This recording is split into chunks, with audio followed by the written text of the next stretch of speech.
BNP হবে পূজা মণ্ডপের পাহারাদার ইনশাআল্লাহ। প্রত্যেকটা মন্দিরের পাহারাদার হবে বিএনপির ভারপ্রাপ্ত চেয়ারম্যান জনাব তারেক রহমান এবং তারেক রহমান সাহেবের সৈনিকরা। হিন্দু মুসলিম ভাই ভাই তারা একসাথে স্লোগান ধরছে, আমাদের ভিতরে কোনো বিভেদ নাই, আমরা হিন্দু মুসলিম ভাই ভাই। আমি আপনাদের সেবা করার সুযোগ চাই, আপনারা দিবেন?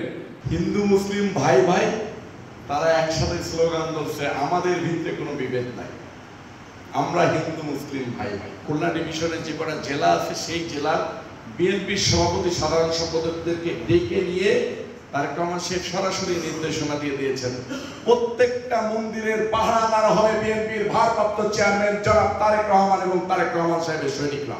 প্রত্যেকটা সম্প্রদায় যেন আমার হৃদয়ে মণিকোটায় থাকে, প্রত্যেকটা সম্প্রদায় যেন আমার ভাই হিসেবে ভালোবাসার ছায়াতলে থাকে, স্বেচ্ছাসেবী থাকবে।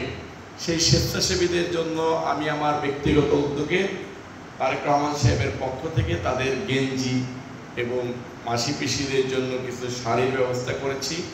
ওই গেঞ্জি থাকবে, ওই গেঞ্জি পরা থাকবে মানে বিএনপির ভারপ্রাপ্ত চেয়ারম্যান জনাব তারেক রহমান সাহেবের ছায়া এই মন্দিরের উপরে থাকবে। বিএনপি হবে পূজা মণ্ডপের পাহারাদার ইনশাআল্লাহ। আমার দাদারা তো সবসময় আমাকে পায়, আমার মাসিরা পিসিরা বৌদিরা আমাকে পায় না। আমি আপনাদের এই মাগুরা 2 আসনে আপনাদের সেবক হয়ে কাজ করার জন্য দীর্ঘদিন যাবৎ চেষ্টা করে যাচ্ছি। আপনারা হয়তো জানেন, কিছুদিন আগে একটা শিশু বাচ্চা মেয়ে ধর্ষিতা হয়েছিল হিন্দু সম্প্রদায়ের, জানেন? শুনেছিলেন? সেই মেয়েটার চিকিৎসা করেছিল কি জানেন? ওই মেয়েটার চিকিৎসা করেছিলাম বিএনপির ভারপ্রাপ্ত চেয়ারম্যান জনাব তারেক রহমান সাহেবের নির্দেশে। আমি রাজাপুরে রাতের অন্ধকারে একটা বাড়িতে অতর্কিত হামলা করে কোবানো হয়েছিল, ডাকাতরা ডাকাত করেছিল, মনে আছে আপনাদের?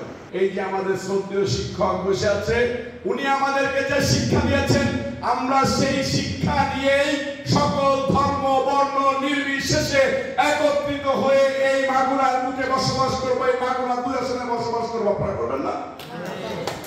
আমি কি আপনাদের ভাই নই? আমি আপনাদের সন্তান নই? আমি আপনাদের ভাই, আমি আপনাদের সন্তান, আমি আপনাদের ছাত্র, আমি আপনাদের বন্ধু। আমি আপনাদের সেবা করার সুযোগ চাই, আপনারা দিবেন? আমার হিন্দু সম্প্রদায়ের ভাই বোনরা সুযোগ দিবেন?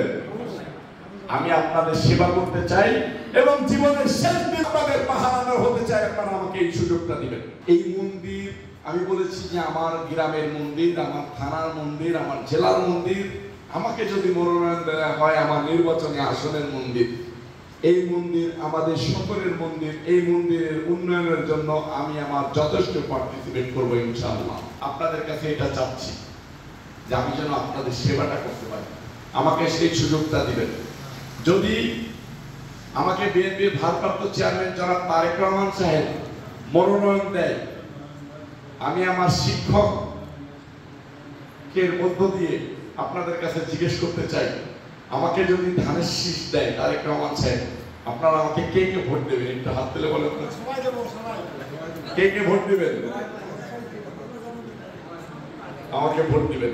আমি আপনাদের একটা ভোট দিয়ে সংসদে গিয়ে আপনাদের অধিকার, আমাদের অধিকার, মাগুরাবাসীর অধিকার ফিরিয়ে আনবো ইনশাআল্লাহ।